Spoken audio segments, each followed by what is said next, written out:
আমি মনে করি কোনো একজন মুসলমান যিনি আল্লাহকে বিশ্বাস করেন, রসুলকে বিশ্বাস করেন, আখেরাতকে বিশ্বাস করেন, পরকালে বিশ্বাসী কোনো মানুষকে একজন মুসলমান কাফের বলা, কুফরি বলা জায়েজ না। হাদিস আল্লাহ রসুল নিষেধ করেছেন এবং হাদিস এভাবে বলা হয়েছে, কেউ যদি কারোর জন্য এটা বলে তো যে বললো তার দিকে এটা ফিরে আসবে, তার জন্য এটা প্রযোজ্য হবে।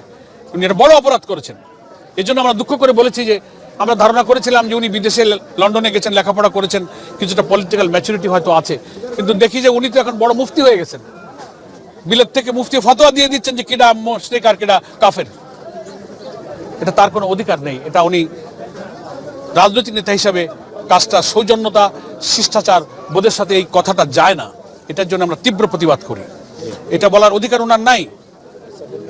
ইসলাম সম্পর্কে যারা পড়াশোনা করেছেন, যারা স্কলার, যারা পণ্ডিত, যারা ফকি, যারা মুফতি, তারা মুসলমানদের কোনো বিষয়ে ভুল ত্রুটির বিষয়ে তারা দৃষ্টি আকর্ষণ করতে পারে, দে হ্যাভ দ্য রাইট।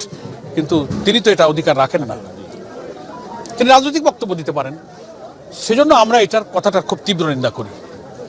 একজন মুসলমান আর একজন মুসলমান কাফের বলতে পারেন, এটা হাদিসে পরিষ্কার নিষেধ করা হয়েছে। সে যদি নামাজও না পড়ে, রোজাও না রাখে, তার আমলে যত ত্রুটি থাকুক, শুধু আল্লাহ রসুল পরকালকে বিশ্বাস করে তাকে কাফের বলা যায় না। তিনি তাওহীদকে বিশ্বাস করেন। তিনি একটা বড় অপরাধ করেছেন। কি পরিমাণ অপরাধ করেছেন তিনি নিজে যেন আত্মসমালোচনা করেন।